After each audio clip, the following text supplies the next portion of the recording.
کافی حد تک چیزیں طے ہو چکی تھی کہ جو لینڈز لوگوں کے پاس ہیں یا گرین بیلٹ کا ایریا ہے یا ہماری لیزز ہیں یا ہمارے گوٹھوں کی لیز ہیں، ان سب پہ یہ طے پا گیا تھا کہ وہ ان کو الاٹ کریں گے انہی لوگوں کو اور ان کو ڈسٹرب نہیں کریں گے.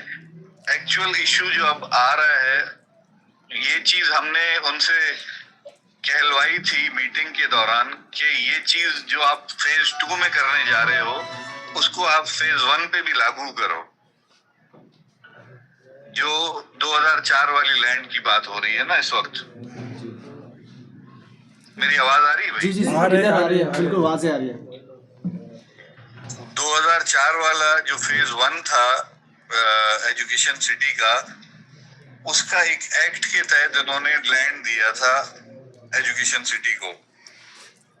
اب جو ہماری بات ان سے ہوئی ہے فیز 2 میں، جو ہم لوگوں نے ان کو لینڈ ایگری کیا ہے دینے کے لیے، جو وڈرا ہوئے ہیں اس سے، وہی چیز ہم نے انہیں کہا ہے کہ آپ فیز 1 میں بھی امپلیمنٹ کرا کے دیں.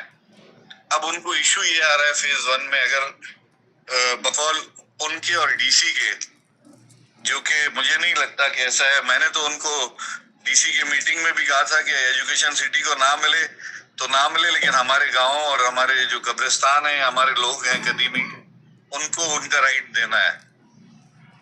تو اس وقت وہ جو بار بار چڑھائی کر رہے ہیں گوٹھوں پہ، وہ ہمارے فیز 1 میں ایگزسٹ کرتے ہیں، جس کا ہم ابھی بھی یہی ان سے کہہ رہے ہیں کہ جب فیز 2 میں آپ نے ایگری کیا ہے تو فیز 1 میں بھی وہی پالیسی ہوگی.